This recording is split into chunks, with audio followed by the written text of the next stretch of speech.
से जीना होता है और ऋजुता में ढंग से जीना होता है।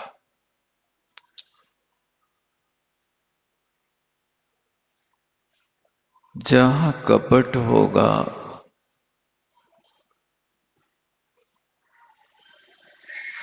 वहां पर मन, वचन और काय की प्रवृत्ति में सहजता और सरलता नहीं रहेगी।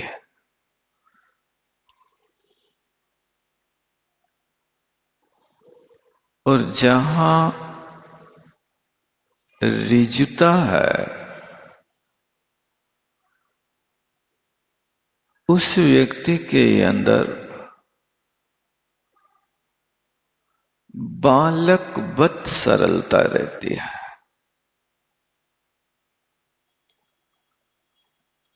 बच्चे होते हैं बहुत सरल होता है, लेकिन जैसे ही उनके लिए बाहर की हवा लगती है वो फिर थोड़े समझदार होते हैं, तो फिर उनकी सरलता बदलने लगती है। यहां पर अपन को दो चीजों पर विचार करना है।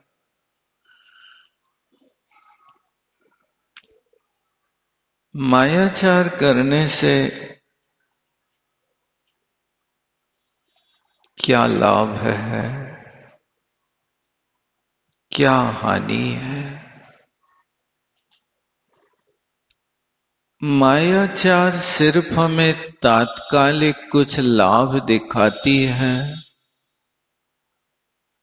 कि प्रभु में भी हमारे लिए कोई लाभ होता है। इन सब चीजों पर थोड़ा सा विचार करेंगे। और ऋजुता अपने जीवन में किस तरह से अपने जीवन का निर्माण करती है।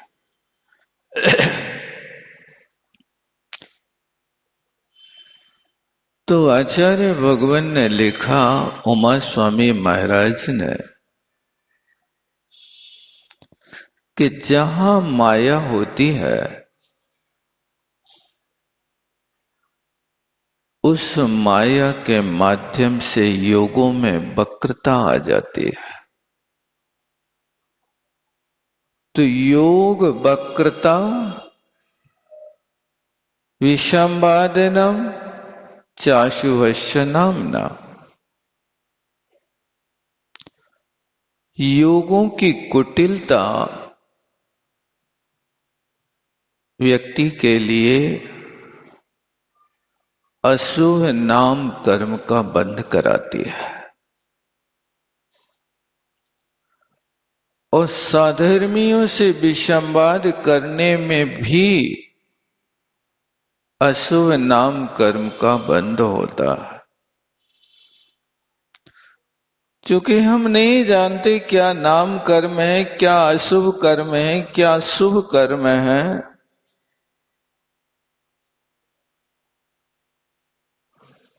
लेकिन इतना है कि जीव करता है तो भोगता।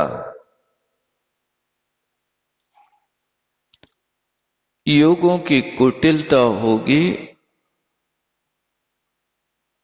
तो अशुभ नाम कर्म का अर्थ होता है कि नाम कर्म की 93 प्रकृतियां हैं।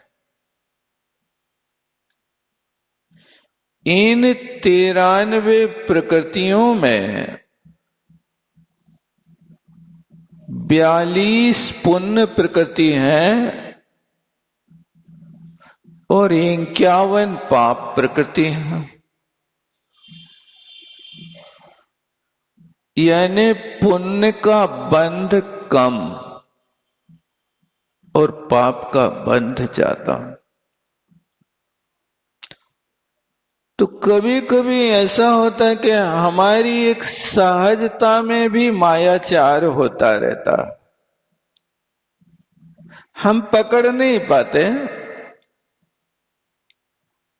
लेकिन वो मायाचार का फल पा जाता। जैसे मान लीजिए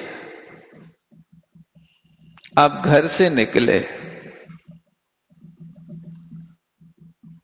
विचार करके निकले हो कि मुझे बाजार जाना है और सब्जी लाना।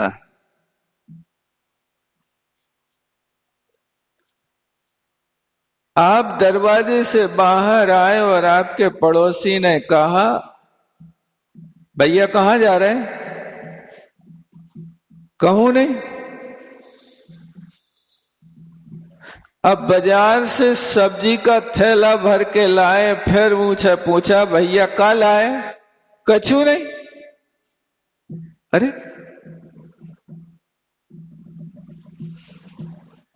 ये सरलता है कि वक्रता है? बताओ क्या है? कहीं नहीं जा रहे, इस वाक्य को बोलने की अपेक्षा यदि आप बोल दो कि सब्जी लेने जा रहे हैं, देखना कहीं नहीं जा रहे में अक्षर ज्यादा है कि सब्जी लेने जा रहे इसमें अक्षर ज्यादा है। दोनों की आप गिनती कर लो, शब्द कितने आपको बोलना पड़े। अब वो शब्द बोल रहे हो, लेकिन उसके बाद भी आप उसी बात को कहीं नहीं बोला, इसमें आप पिट गए। उस सब्जी लेने जा रहे हैं, इसमें आप बन गए। अंतर क्या है? आप जिस काम को जा रहे थे उस काम को सामने वाले को बता दिया, यही तो सरलता। लेकिन आपके मन में क्या आया? आपसे कहा भाई साहब तुम कह देते हम बाजार जा रहे हैं। अरे भाई साहब उनको बता के जाते ना तो भी कहते हैं भाई कि 1 किलो टमाटर हमारे भी ले आइए। बहुत अच्छा, ला दे तो का हो तो। अब उनके टमाटर लाते तो भी जो हम 2 किलो लाए हैं सुबह, हमारे 2 किलो में ऐसा छांट छांट के 1 किलो लेते हुए तो और समस्या बन जाती। अब हमारे टमाटर अच्छे आ गए और उनके टमाटर में एक का सड़ो आ गए तो भी हमारे घर बदलो देवे यहां है कि भैया तुम सड़े टमाटर लाया। समस्या भी तो बहुत सारी खड़ी है। अब क्या करें? न सामने वाला दाता सरल है, न सामने वाला उपभोक्ता सरल है। अब हम क्या करें? सठे साठ्यम समाचरे, तुम ऐसा आचरण करते हो, तुम्हारे अंदर भी ये संतोष नहीं आया कि भैया बाजार से यहां तक लाया, इतनी मेहनत करी, परोपकार की भावना रखी, वहां से यहां तक ढो करके लाया, हमारा समय बचाया, हमारे लिए वाहन से बचाया। अब ऐसी स्थिति में 1 ठैया टमाटर सड़ो आगो तो सहन कर लो? नहीं कर सकते। नहीं, हम तुम्हें बिना कहे नहीं छोड़ हैं। हम ऐसी सुने हैं कि दोबारा तुम फिर हमारे लाने कवई न ला सके। यही तो परिस्थितियां बनती, यही तो मूड बनता है। क्या करें अब जीवन के बाबत? आपने उनको धन्यवाद नहीं दिया कि आप 1 किलो टमाटर हमारे बाजार से ले आए। भाई साहब आपको बहुत बहुत धन्यवाद। ये बात तो चली गई, तुम 100 टमाटर ले आए हमारे टमाटरों में। अब हम क्या करें? धन्यवाद देवे के गालियां देवे? कैसी आंखें मीच के खरीदा तो तुम सब्जी? ये बहुत बड़ी समस्या है। तो कई बार लोगों को सामने वालों की शकल देख करके मायाचार करना पड़ता है। और ध्यान रखना कि आपकी चर्या और चेष्टा के माध्यम से सामने वाले के लिए माया कसाई की उदीरणा करा रहे हो, उस माया कसाई की उदीरणा में तुम भी निमित्त बन रहे। या तो मौन रहो, पूछो ही नहीं कि भाई साहब कहां जा रहे हैं, क्या जरूरत, दुनिया दुनिया को जा रही है, किस किस की तुम जानकारी लेते रहोगे? क्यों पूछते आप कहां जा रहे हैं? मतलब है नहीं, लगता है पड़ोसी है इसलिए पूछ लें, हर खबर ले लें, रास्ता में कहीं कोई एक्सीडेंट होगा तो कम से कम हम पहुंच तो जाए, होते तक उठावे के लाना। ये व्यक्ति दुनिया के माया जाल फैलाता है और माया जाल बना करके स्वयं फंसता जाता है और बार बार कहता है कि नहीं हमें तो बिल्कुल सरलता अच्छी लगती है। ये दोनों तरफ से व्यक्ति गुजता जाता है। गांठ तो पहले से लगी है धागा में, और उस गांठ को आप खोलने के स्थान पे और खींचते जा रहे हो तो वो और बड़ी होती जाती है। लेकिन ध्यान रखना, दगा किसी का सगा नहीं, ना मानो तो कर देखो, और जिसने किया किसी के साथ उसका घर बिगड़ा देखो। दगा किसी का सगा नहीं होता। ये दगा ऐसी वस्तु है कि दगा करने के लिए पहले आपको कई बार योजनाएं बनाना पड़ते हैं, और काम कर पाओ या ना कर पाओ, योजना बनाते बनाते ही आपके लिए कर्म का बंद हो जाता, और ऐसे निदत्ति निकाचित कर्म का बंद हो जाता कि आप कार्य कर नहीं पाते और आपको बंद हो गया। ये कर्म बंद की प्रक्रिया। और आज तक देख लो, दगा देने वाले लोग कौन किसके साथ सुखी हो पाए, उल्टी पिटाई हुई। एक बार की बात, बैरिस्टर चित्तरंजन दास जी यात्रा पे जा रहे थे। बहुत बड़े वकील हुए वे, रेल में यात्रा कर रहे थे। जिस स्थान पर वे बैठे थे बिल्कुल एकाकी थे, कोई दूसरा यात्री नहीं था। अब वो अकेले बैठे उस अपनी सीट पर पेपर पढ़ रहे थे। थोड़ी देर बाद एक युवती वहां पर आई। उसने देख लिया शकल से कि व्यक्ति अच्छा है।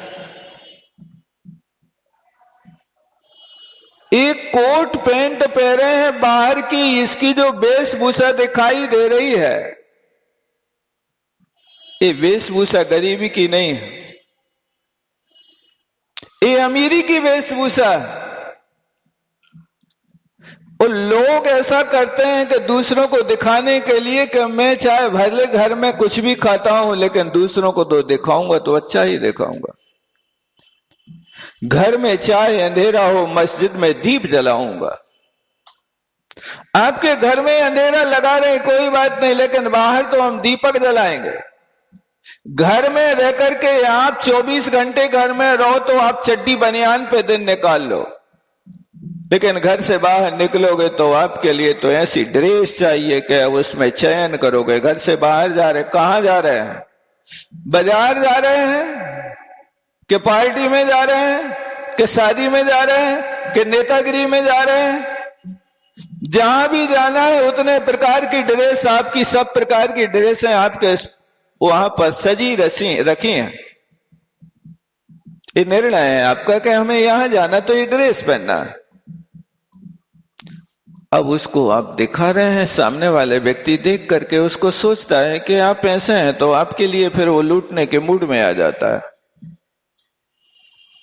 पहले के लोग बड़े धनी वानी थे, मोटा खाते थे, मोटा पहनते थे, अच्छी सोच रखते थे, परिवार को बांध करके रखते थे, एक दूसरे के प्रति संवेदना और एक दूसरे के प्रति करुणा भाव रखते थे, और बड़ी निश्चल वृत्ति थी। होता है ऐसा। पुराने जमाने के लोग आज जिनके घर में है, अभी एक सेपरा के एक लड़के ने बताया, लड़का बहुत बड़ा व्यापारी है, 10-20 गाड़ियां रोज इधर उधर करता है, गड्डियां नहीं गाड़ियां। अब वो लड़का बच्चा नहीं है, लेकिन अभी शिखर जी गया तो शिखर जी जाने लगा तो उसके दादा ने उसको 3000 रुपए दिए, लो बेटा ये खर्च के लिए। नहीं दादाजी आप रखो, मुझे जरूरत नहीं है। तो दादा ने कहा तू बहुत बड़ा बन गया रे, अब तेरे को पैसों की जरूरत नहीं है। दादा को बहुत खेद हुआ। दादा के अंतर की भावना को समझ करके उसने 3,000 रुपए ले लिया। बच्चे ने कहा कि आज भी हमारे दादा हर व्यक्ति का पूरा ध्यान रखते हैं, कौन कहां जा रहा है, किसको क्या जरूरत है, वे खर्चा उठाते हैं। भले ही 30,000 का खर्च हो गए और वे 3,000 दे, बात इसकी नहीं होती। वे पुराने जमाने के आदमी और पुराने जमाने के आदमी उस हिसाब से आज भी हमारे लिए खर्च देते हैं, और हम उसको नहीं लेते हैं तो हमें 4 गालियां सुनाते हैं, हमें लेना पड़ता है। ये परंपरा लोगों की पुरानी है। इस परंपरा को आज आपने मिटा दिया। जरूरत नहीं है हमें किसी दूसरे से। वहां पर उनकी बाहरी वेशभूषा देख करके वो युवती आई और उनके सामने वाली सीट पर बैठ गई, और सीट पर बैठ करके थोड़ी देर बाद वो युवती बातें करने लगी। जो कुछ अच्छे लोग होते हैं वे कम बोलते हैं। कम बोलना एक अलग बात है, और एक दबी आवाज में बोलना अलग बात है। क्योंकि कुछ लोग ऐसे होते हैं कि वे धीरे बोलते हैं लेकिन वे बहुत कभी कभी जोंक की तरह काम करते हैं। तो हुआ है कि वहां चित्तरंजन दास जी से वो युवती बोली, हमें 1,000 रुपया दो, नहीं अभी हम हल्ला कर देंगे। ऐसा उसने कहा तो चित्तरंजन दास जी ने कान पे हाथ रख के कहा, मैंने सुना नहीं, और मुंह पे हाथ रख के कहा कि मैं बोल नहीं सकता। तुम्हें अपनी कोई बात कहना है तो कागज में लिख के दो। और उस युवती ने कागज पर लिख करके दिया, मुझे 1,000 रुपया दो, नहीं मैं अब भी चिल्लाऊंगी और तुम्हें जेल भिजवा दूंगी। उस कागज को चित्तरंजन दास जी ने बहुत गंभीरता से पढ़ा और कोट के जेब में रखा और उसको झूतरा पकड़ करके 4 चांटा लगाए। अब चिल्ला तू कितनी चिल्लाएगी। और उसको गाड़ी के नीचे तक ले गए मारते मारते, और उसको पुलिस के हवाले कर दिया। क्या बात है साहब, वकील साहब, पर्चा निकाल के दिखाया। ये होती है व्यक्ति के ठगने की कला के सामने वाला ठग रहा है तो किस वेश में किस व्यक्ति को कहां ठग रहा है। लेकिन इतना भी ध्यान रखना कि ठगों को ठगने वाले भी लोग होते हैं। जो ज्यादा चतुर होता है उसको भी कोई ना कोई ठगने वाला मिल ही जाता, शेर को सवा शेर मिल ही जाता है। 60-60 में समाचरित की नीति हो ही जाती है। इसलिए ध्यान रखना कि दूसरों को ठगने की अपेक्षा सरलता का व्यवहार करना। लेकिन हम सरलता का व्यवहार सुन तो लेते हैं, मंदिर में भगवान की पूजा भी कर लेते हैं, लेकिन भैया अपन तो अवसरवादी हैं। जहां वक्त पड़े बाका, गधा से कहे काका। जहां अवसर आए वहां गधा से भी बाप कहने को तैयार होता है, लेकिन नहीं होता है तो अपनी तो लाइन पीटता रहता है। ये रिजुता हमें सिखाती है कि अपने जीवन में यदि तुम सरल बनते हो तो सरल से सरल व्यवहार करो। जैसे चित्तरंजन दास जी ने किसी से कुछ लिया दिया नहीं, लेकिन अपनी युक्ति के माध्यम से अपने आप को बचा लिया और उसके मायाचार को प्रकट कर दिया। कहने का मतलब है कि मायावी व्यक्ति कहीं ना कहीं जरूर पकड़ा जाता है। इसलिए दगा किसी का सगा नहीं। यदि तुम किसी के साथ दगा करते हो तो कभी सगा नहीं होगा। योगों की वक्रता होगी तो योगों की वक्रता व्यक्ति के लिए अवश्य ही पाप अशुभ प्रकृतियों का बंद कराएगा, और वो अशुभ प्रकृतियों का बंद करा दे तो अशुभ प्रकृति कहां ले जाए इसका कोई ठिकाना नहीं। ये आज योगों की कुटिलता करने में बहुत आनंद मानते हो, लेकिन जब व्यक्ति मर करके दो इंद्री में चला जाता है, जब मर करके वहां चींटी बन जाता है, मेंढक बन जाता है, तब पता चलता है कि ओहो ये किसका फल है? ये उस योग की कुटिलता का फल है। अपने जीवन को ऐसे बनाओ। इस संसार में 4 प्रकार के लोग होते हैं। एक प्रकार के ऐसे होते हैं कि जो भीतर से भी सरल और बाहर से भी सरल हो। ऐसे लोग सबसे अच्छे होते हैं। इनके अंदर कोई कुटिलता नहीं होती, कठिनता नहीं होती। ऐसे लोग हर जगह निभ जाते हैं। अंदर में भी बहुत सरल परिणाम है। आपने जो कहा सो हो। आपने कहा यहां नहीं वहां बैठना है, हो, वहीं बैठ गए। वहां नहीं वहां बैठना, हो, वहीं बैठ गए। इस सरल व्यक्ति के लिए कोई आकुलता नहीं होती कि आप हमारे लिए वहां क्यों बैठा रहे। लेकिन व्यक्ति के अंदर जब कुटिलता होती है तो वो एक क्षण में परख लेता है कि ये व्यक्ति यहां पर किस तरह से कुटिलता करता, और वो फिर बहुत बड़े बदला लेने की बात सोचने लगता है। यही हुआ, राजा नंद ने घोषणा कर दी कि 1000 गायें ब्राह्मणों को बांटना है। उसमें कुटिल इसके चाणक्य को बुला लिया। अब चाणक्य को आगे की कुर्सी में बैठने को मिल गया, लेकिन उसके मंत्री सक्टाल ने कहा, चाणक्य ये कुर्सी तो दूसरे भाई की है, तुम जाके पीछे बैठो। माथा ठनक गया, ये मेरे साथ व्यवहार कर लिया तुमने, बहुत गलत किया, लेकिन इसका बदला मैं अभी नहीं बाद में लूंगा। कई लोग ऐसे होते हैं कि जो अंदर बात रख लेते हैं कंडे की आग की तरह, और वो कंडे की आग जैसे होती है कि अंदर अंदर जलती रहती और बाहर कुछ दिखाई नहीं देता। इस तरह की मायाचार के साथ में अपने अंदर कोई बात हो गई, घटित हो गई, तो वो अपने अंदर रख लेते हैं और फिर अवसर पा करके उसके साथ ईंट का जवाब पत्थर से देते हैं। तुमने ये मेरे साथ किया था, अब मैं इसका मजा चुकाऊंगा। ऐसी जो आदत होती है ये ठीक नहीं मानी जाती है। इसलिए जितना हो सके अपने जीवन में ये मायाचार का त्याग करो, और इन पाप प्रकृतियों को हमेशा याद रखो कि मायाचार के कारण ही जितने भी संसार के दुख हैं वो सारे के सारे दुख मायाचार से होते हैं। वो जितने भी सुख हैं वो सरलता से होते हैं। सरल व्यक्ति को कोई चीज कष्टप्रद नहीं होती।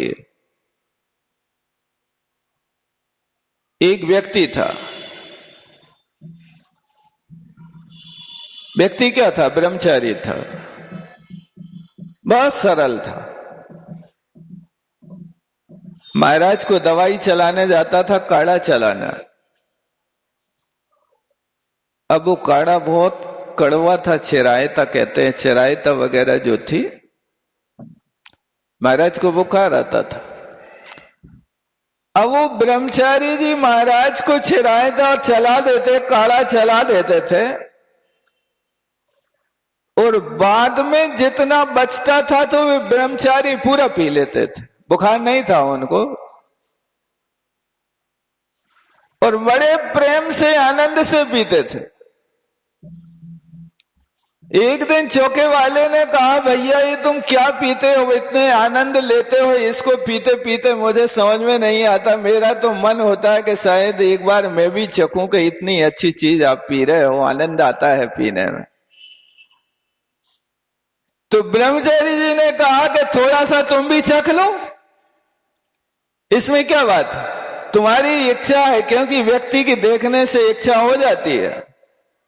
यानी कड़वी चीज भी तुम प्रेम से पी रहे हो, खा रहे हो, तो सामने वाले के जी में ये लालच आ रहा है कि देखने में तो काली है लेकिन अंदर से निराली है, इसमें जरूर कोई रहस्य, कोई जरूर अमृतमयी रस है।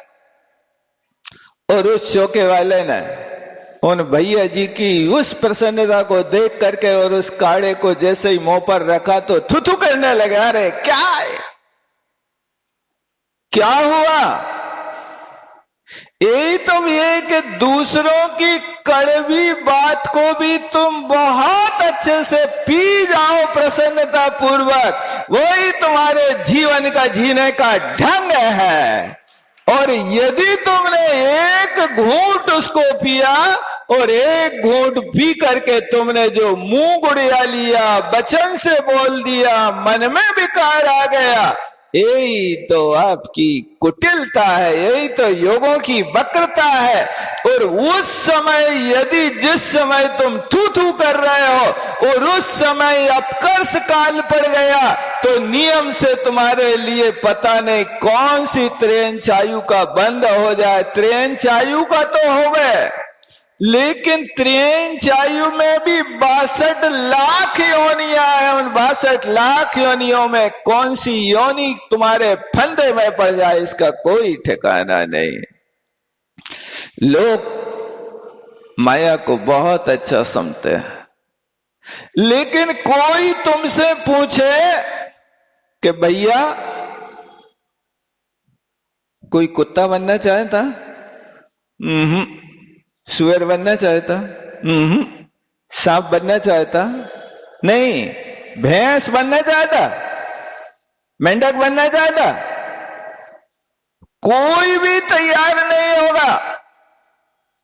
लेकिन मैं पूछता हूं भाई, सब मायाचार छोड़ना चाहते हैं? कितने लोग हैं ऐसे हाथ उठा करके कहें कि मैं आज से मायाचारी नहीं करूंगा, जीवन भर के लिए इसका त्याग करता हूं। तो मैं कहता हूं कि भगवान भी तुम्हें कभी उस पर्याय में नहीं भेज सकता, ना कभी तुम जीवन में कुत्ता, सुअर, सांप कुछ भी नहीं बन सकते हो। और यदि इस चीज को नहीं छोड़ सकते तो भगवान भी नहीं बचा सकते हैं। भगवान का नाम जपने वाला व्यक्ति 24 घंटा माला लेकर के बैठा है, दीपक जला करके बैठा है, और दीपक जलाकर 24 घंटा माला फेर रहा। माला फेरने वाला व्यक्ति भी बनना तो परमात्मा चाहिए था, जाना तो स्वर्ग चाहिए था, लेकिन क्या आपको विश्वास है कि माला फेरने वाला मेंढक बन जाए? लेकिन आगम में उल्लेख है, आपने सुना होगा, एक सेठ सामायिक कर रहा है। उस सेठ ने संकल्प कर लिया कि जब तक इस दीपक का तेल नहीं खत्म होगा तब तक सामायिक करूंगा। क्योंकि पुराने जमाने में इतनी घड़ियां नहीं होती थी जितनी आज आपके घर में हर बच्चे के पास दो घड़ी, एक कमरे में दो घड़ी रखी हैं। क्योंकि आप लोग खूब गिफ्ट बांटने लगे ना आजकल घड़ियों के, कोई भी कार्य होता घड़ी बांट दो। अब वो वहां घड़ी का जमाना नहीं था, घड़ी का पैमाना ऐसा ही किया जाता था कि एक दीपक तेल जितने देर में जल गया वो उसमें 48 मिनट हो गया, उतनी देर की सामायिक करना है। सामायिक करते थे तो लोग ऐसा नियम बांध लेते थे कि जब तक मेरे चोटी के बाल नहीं खुलेंगे अपने आप तब तक मैं सामायिक पे बैठूंगा। कपड़े में गांठ बांध दी, जब तक वो अपने आप गांठ नहीं खुलेगी तब तक सामायिक पे बैठूंगा। आसन मार करके बैठ गए, जब तक मेरी आसन नहीं खुलेगी तब तक नहीं बैठूंगा, वहां बैठा रहूंगा। इस तरह से ये पुराने जमाने के लोग काल का नियम करते थे, काल की गणना करते थे और उस गणना के अनुसार अपना जीवन यापन करते थे। बाद में ये हुआ कि लोग जिनको सामायिक नहीं करना, वे धूप की छायरी को पकड़ने लगे कि अभी 9:30 बजे हैं, वहां देखो वहां छायरी आती है, बस यहां छाया आ जाए, अब समझ लेना कि 9:30 बज गए। ये नियम बना लिया उन लोगों ने। तो वहां पर वो माला फेर रहा है, उसी वक्त अपकर्ष पड़ गया और माला फेरते फेरते वो व्यक्ति मर करके मेंढक बन गया। आप विचार करो कि माला फेरने से मेंढक बना क्या? लोग तो बड़ा विश्वास करते हैं। भाई साहब, हमारे पिताजी जैनी थे, भी खत्म हो गए, स्वर्ग तो गए हुई है ना, तो क्या स्वर्ग जाने के लिए जैनों के पास रजिस्ट्री है कि हर कोई जैन चला जाएगा? होवे या ना होवे कोई बात, वे दुनिया के कोई भी कोने में जावे, लेकिन हम तो पत्र में लिखेंगे स्वर्गीय फलाने चंद। कोई नहीं लिखता नारकी फलाने चंद, त्रियंची फलाने चंद। उसके पिता ने, उसके बेटे ने भी नहीं लिखा कि मेंढक मर के मेंढक भाई फलाने चंद। स्वर्गीय लिखते हैं। हर व्यक्ति को विश्वास है। क्यों? कैसे विश्वास कर लिया? नहीं, जब वे मर रहे थे तब हमने नमोकार सुनाया था। तुम्हारे नमोकार के सुनाने से वो स्वर्ग गया होगा कि उसने नमोकार स्वयं जपा होगा तो स्वर्ग जाएगा? बताओ क्या होगा? यदि किसी दूसरे के सुनाने से लोग स्वर्ग और मोक्ष जाते होते तो सारी दुनिया एक दूसरे के सहयोग करती कि मरने लगो तब नमोकार सुनाओ, और हम नहीं सुना पा रहे तो मशीन लगा दे रहे हैं। मशीन तो 24 घंटा सुनाती रहेगी, कोई बाधा नहीं। अब तो चले जाओगे ना स्वर्ग। ऐसी आशा मत करना भाई साहब, इस स्वर्ग का रास्ता नहीं है। स्वर्ग का रास्ता तो सरलता से मिलता है, कुटिलता से नहीं मिलता है। इसलिए लोग अपने आपसी के कार्यों में भी कहां कहां कुटिलता कर लेते हैं। आपके अंदर सरलता नहीं होती है। एक व्यक्ति था भाई साहब, जाति का कुंभकार था। अब वो कुंभकार गधों पे अपने घड़े लाद करके बेचता था। एक दिन उसके पड़ोसी का, जो कुंभकार था पड़ोसी, उस पड़ोसी कुंभकार का गधा आज बीमार हो गया। अब उसको कहीं बाहर जाना था तो उसने सोचा कि चलो अपने मित्र से आज गधा मांग के काम कर लेते हैं। अब वो वहां अपने मित्र के पास गया और कहा, भाई साहब आपका गधा दे दो, आज हमें बहुत जरूरत है। तो उसने कहा कि यार गधा तो घर पे है नहीं यार, गधा तो बाहर गया है, गधा घर पे नहीं है। अच्छा, अब इतनी बात हुई और इतने में गधा ने हिना दिया भाई साहब। अब गधा तो गधा है, उसको क्या पता कि तुम्हारी कौन सी प्राइवेट बात चल रही है, तुम्हारी इज्जत का सवाल है कि नहीं है। वो तो गधा ने कुछ समझा नहीं और हिना दिया उसने। तो मित्र ने कहा, यार तुम्हारा गधा तो घर पे है और तुम कह रहे बाहर गया है। तो वो कहता, अरे भाई साहब तुम आदमी की तो बात नहीं मान रहे, गधे की बात मान बैठे तुम। बस यही स्थिति चल रही है कि हम गधे की मानते हैं लेकिन आदमी की नहीं मानते हैं। ये सरल व्यवहार है कि कुटिल व्यवहार है, इसको हमें देखना है। बस यही कुटिल व्यवहार व्यक्ति के लिए अशुभ नाम कर्म के बंध का कारण होता है। ऐसे अशुभ नाम कर्म के बंध के कारण ही हमारे अंदर वो संस्कार पड़े होते हैं। वो जिन संस्कारों के कारण आपके हृदय की बात पता चल जाती है कि आपका हृदय क्या है। कई लोगों के ऐसे होते हैं कि इनका चेहरा धर्मात्मा का होता है और हृदय पापी का होता है। देखने में लगता है। एक बार की बात है, रामचंद्र जी वन विहार करते हुए निकले तो पंपा सरोवर से निकल रहे थे।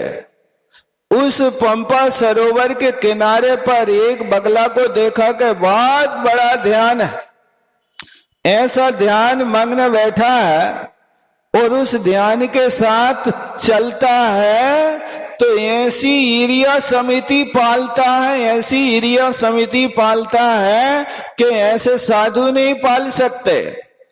तो रामचंद्र जी ने लक्ष्मण से कहा, पश्य लक्ष्मण पंपायाम बकः परम धार्मिका शनै शनै पदम धत्ते जीवानाम बद संख्या। लक्ष्मण जी की ओर संकेत किया। रामचंद्र जी ने कहा, देखो लक्ष्मण, ये बगुला जीवों का वध ना हो जाए, इसलिए कैसे धीरे धीरे नीचे देख देख करके एक एक पग संभाल संभाल करके रख रहा है। इसको कहते हैं वास्तव में सरलता, इसको कहते हैं साधना। ऐसी साधना करने वाले लोग ही अच्छी गति को पाते हैं। लक्ष्मण के लिए ऐसा राम ने कहा तो वहां पर वो पानी के अंदर रहने वाली मछली रामचंद्र से बोली कि हे राम, बका के मिस्तुयते रामा एना हम निष्कुली करता सहवासी जानाति सहवासी विचेष्टतम। हे रामचंद्र जी, तुम इस धूर्त की प्रशंसा कर रहे हो।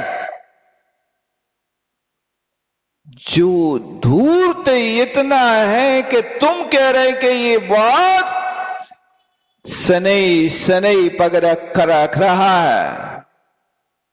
मैं जानता हूं कि ये कितना बड़ा पापी है। रामचंद्र जी से वो मछली कहती है, बका किम स्तुयते, हे राम, तुम इस बगुले की स्तुति क्यों कर रहे हो? ये स्तुति का पात्र है क्या? जिसके द्वारा मेरा कुल साफ हो गया, मेरा परिवार समाप्त हो गया, अब कुछ बचा नहीं। क्योंकि सहवासी ही जानाति सहवासी विशेषतम।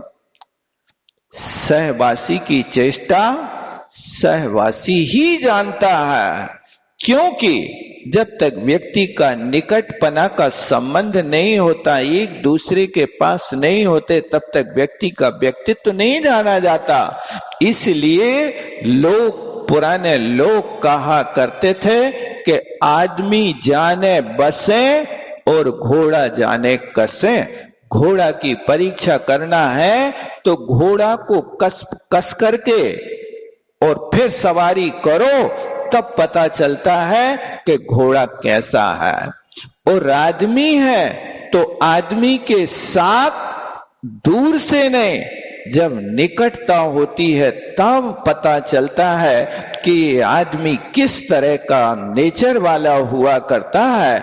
क्योंकि ऐसे कई लोग होते हैं जो एक प्रकार के लोग तो किसमिस की तरह होते, जो बाहर से भी मुलायम, अंदर से भी मुलायम, बिल्कुल सरलता होती है। और दूसरे प्रकार के लोग मुनक्का की तरह होते हैं कि बाहर से तो सरल होते और अंदर उनमें कटुता कठोरता होती, जैसे उस मुनक्का के बीच में बीज होता है।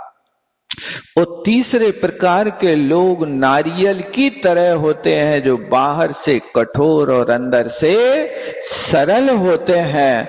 और चौथे प्रकार के लोग छुहारा की तरह होते हैं, जो बाहर से भी कठोर और भीतर से भी कठोर होते हैं। इन चार प्रकार के लोगों में आप देखो कि हम कौन सी तरह के लोग हैं। किशमिश की तरह है, तब तो आपका जीवन ढंग के जीने का जीवन है। आपका जीवन अब कहीं कोई भी कटुता से भरा नहीं होगा। और यदि मुनक्का की तरह तुम्हारा जीवन है तो अंदर का बीज निकाल के फेंक दिया जाएगा और बाहर का मुनक्का उपयोग कर लिया जाएगा। लेकिन आज के लोग बड़े होशियार हैं। बहुत लोग तो छोड़ो, बच्चे भी बड़े होशियार हो गए।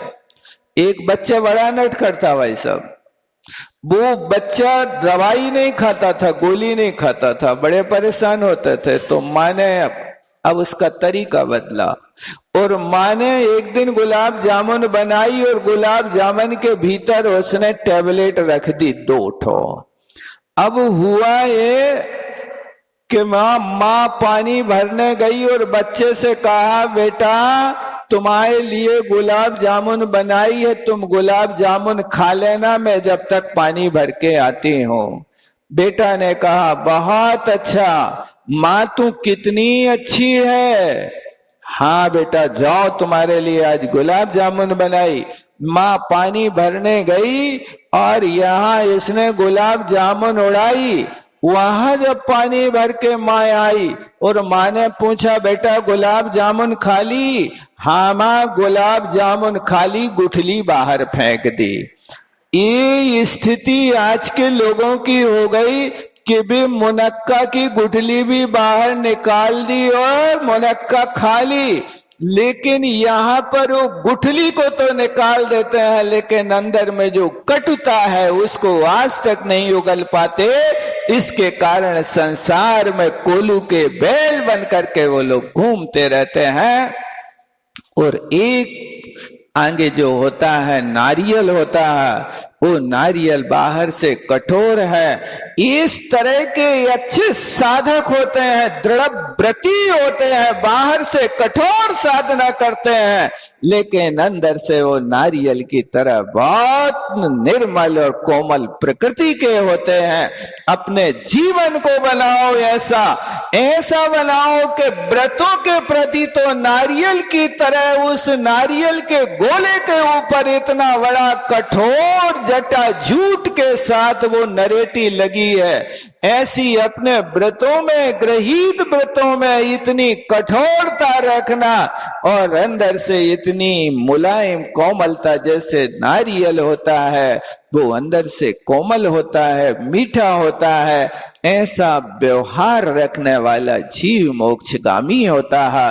और जो जीव छोहारा की तरह और भीतर बाहर दोनों तरह इतने कठोर होते हैं कि तुम मर रहे तो मर जाओ, लेकिन हम तुम्हारे लिए एक गिलास पानी नहीं पिला सकते हैं, ऐसी भी कटुता होती है। ऐसे भी लोग होते हैं कि सगे बाप से 200 रुपया मांगे, बाप ने कहा नहीं देंगे आज।